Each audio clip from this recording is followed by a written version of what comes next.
আপনারা যারা ঘাড় ব্যথার কারণে রাতে ঘুমাতে পারছেন না বা হাতে ঝিনঝিনি অনুভব করছেন, আজকের ভিডিওটি তাদের জীবন বদলে দিতে পারে। আজকাল ঘাড় ব্যথা কি আপনার নিত্যদিনের সঙ্গী হয়ে দাঁড়িয়েছে?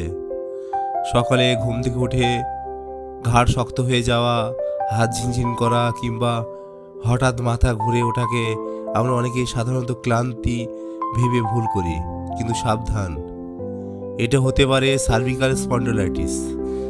আজ আমরা জানবো এর লক্ষণ, কারণ এবং সহজ কিছু ঘরোয়া সমাধান। রোগটি আসলে কি? সহজ কথায় বলতে গেলে আমাদের ঘাড়ের মেরুদণ্ডের হাড় এবং ডিস্কের মধ্যে সময়ের সাথে সাথে যে ক্ষয় হয় তাকে চিকিৎসা বিজ্ঞানে সার্ভিক্যাল স্পন্ডালাইটিস বলে।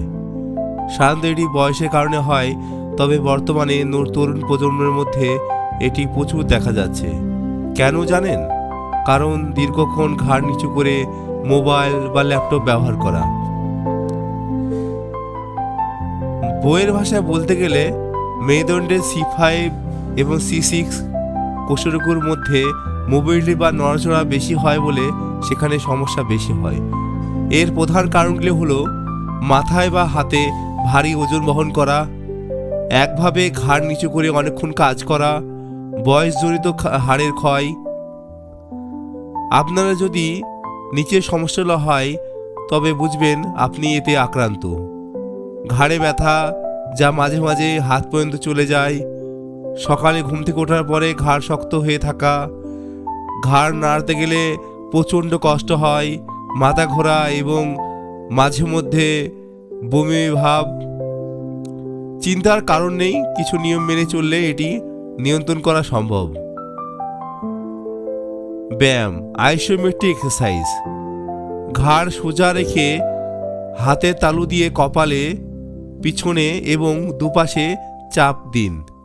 হাত দিয়ে মাথা ঠেলবেন কিন্তু ঘাড় নড়বে না। এটি দিনে 3 বার করুন।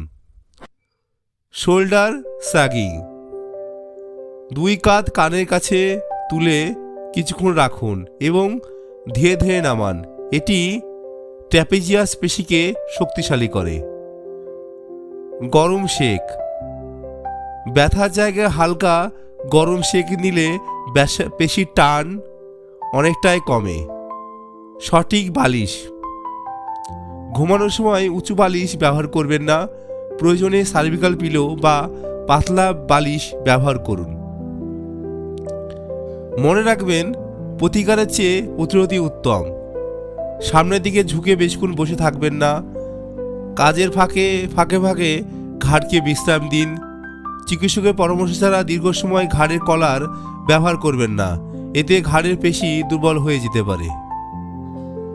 আপনি যদি ব্যথা তীব্র হয় তবে অবশ্যই একজন ফিজিওথেরাপিস্ট বা অর্থোপেডিক ডাক্তারের পরামর্শ নিন। আর হ্যাঁ, এই ভিডিওটি আপনার প্রিয়জনদের সাথে শেয়ার করুন যারা দীর্ঘক্ষণ ডেস্কে বসে কাজ করেন।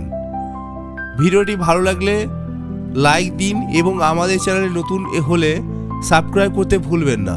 সুস্থ থাকুন, সচেতন থাকুন। ধন্যবাদ।